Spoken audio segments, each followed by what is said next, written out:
É uma serpente, evidentemente, é só uma imagem ilustrativa. Mas em João 3,14 diz assim: assim como Moisés levantou a serpente no deserto, desse modo é necessário que o Filho do Homem seja levantado. A pergunta que eu faço a vós outros: você já ouviu falar da serpente de bronze? Então, Números 21, verso 4, vai falar da serpente de bronze.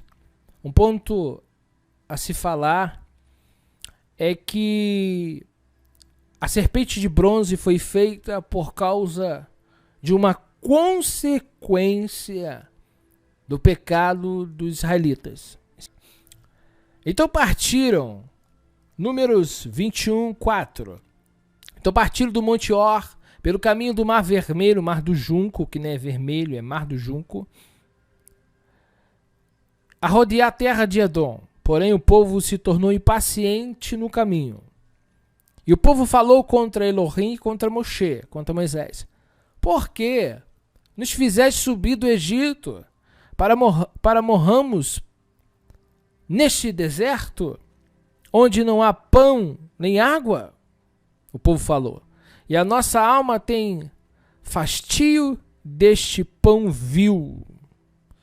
Então Yahweh, verso 6, eles murmuraram. E no verso 6 vai estar escrito assim: então Yahweh mandou entre o povo serpentes abrasadoras, que mordiam o povo, e morreram muitos do povo de Israel. Alusão em 1 Coríntios 10, 9, 24.000. Veio o povo a Moisés e disse, agora preste atenção. Primeiro ponto, se nós olharmos o texto, nós podemos dizer que a serpente está matando, porque está escrito: e o Eterno enviou serpentes abrasadoras e mordiam o povo, e morreram muitos do povo de Israel. Às vezes nós enfatizamos um problema na nossa vida, mas esquecemos de olhar a causa. Será que é a serpente que está matando? Diz um sábio do Talmud que o que mata é o pecado. E é bem interessante que, na verdade, a serpente é a consequência da murmuração. E às vezes nós olhamos as serpentes da vida, mas não procuramos descobrir qual é a causa dessa serpente estar aparecendo. E é aqui que está a questão. Por que da serpente de bronze? Nós vamos entender. Mas já de início, é importante enfatizarmos que não é a serpente que mata, é o pecado. Temos pecado porque temos falado contra Yahweh e contra ti. E aí o povo reconhece. Ora, a Yahweh que tire de nós as serpentes. Então Moisés orou pelo povo.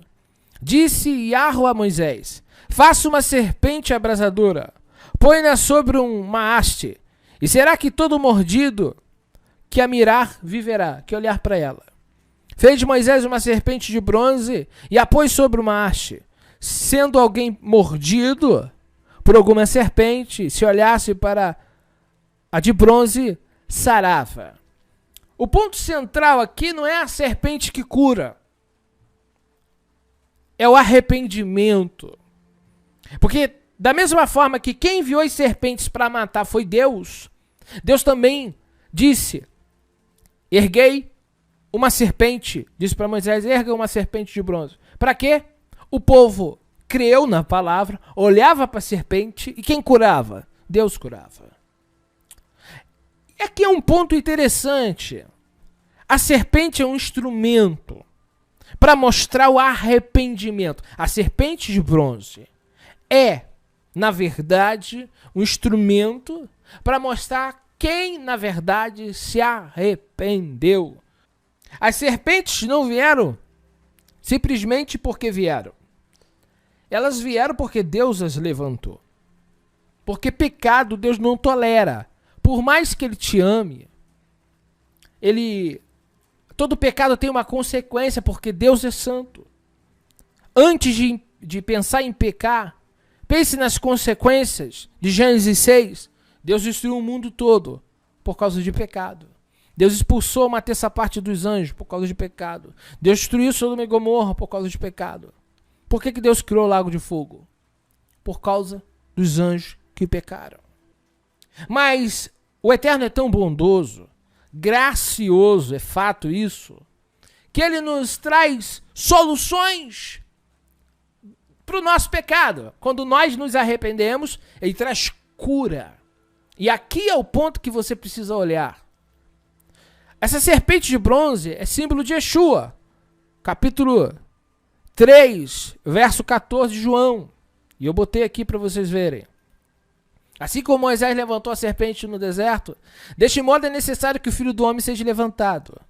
Quando cremos em Yeshua, qual é a função de Yeshua? Nos levar ao arrependimento. Essa serpente de bronze aqui, qual é o significado dela? O povo se arrependeu.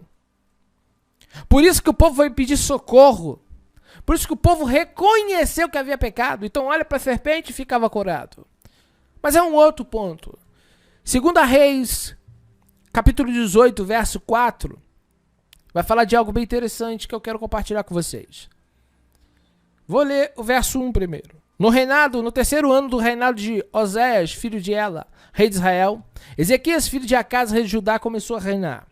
25 anos, quando subiu ao trono, ele tinha 25 anos, reinou durante 29 anos em Jerusalém. Sua mãe se chamava Abi, filha de Zacarias. Fez o que é bom aos olhos de Yahweh, como Davi, seu pai, seu antepassado. Destruiu os lugares altos, quebrou as estelas e cortou os ídolos de pau de Acerás. Despedaçou a serpente de bronze que Moisés tinha feito, porque os israelitas tinham até queimado incenso diante dela. A serpente foi erguida, não foi para ser adorada. Simboliza o arrependimento e a fé que você tem na palavra de Deus. Essa mensagem vem nos despertar a buscarmos no Mashiach aquilo que de fato ele disse que temos que fazer. Não me interessa necessariamente o que diz as religiões. Me interessa, de forma bem objetiva, o que disse o mestre.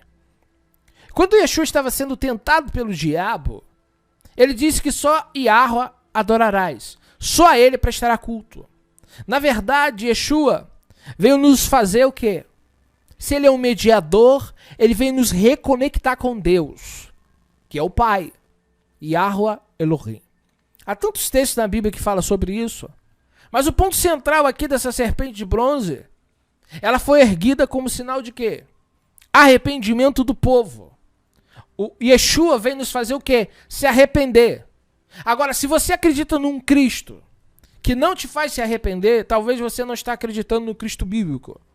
Se o Cristo que você professa é um Cristo romano, lamento te dizer, aquele romano de cabelo louro, olhos azuis, sabe? Aquele que é um mito criado pela mente humana, não bíblico.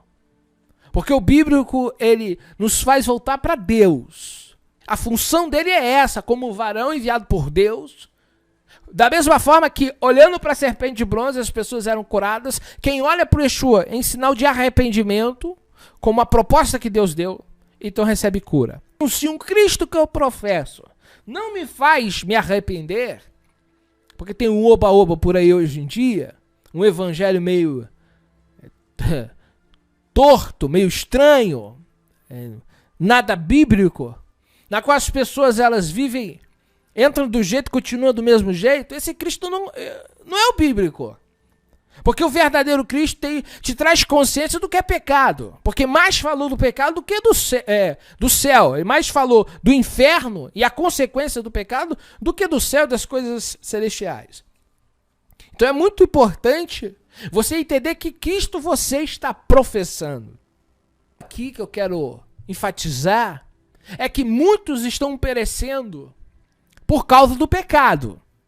Mas há solução para o pecador que se arrepende. E se arrepender literalmente é o quê? É abandonar aquele estilo de vida errado que vivíamos. Então, sem arrependimento, fica impossível o indivíduo alcançar a misericórdia, porque ele precisa mudar de rota. O caminho largo não leva a outro lugar a não ser ao inferno. Eu vou enfatizar, o caminho largo leva qualquer indivíduo, de qualquer povo, de qualquer nação, ao lago de fogo. Nossa vida aqui é passageira, vamos viver alguns anos aqui, se é que vamos viver. E vai chegar o dia que nós vamos bater com a morte. A morte vai chegar e quando passar dessa vida vamos estar diante de um tribunal. E o que nós não podemos é fingir que isso não vai acontecer um dia. E vivemos como se estivesse vivendo numa terra encantada.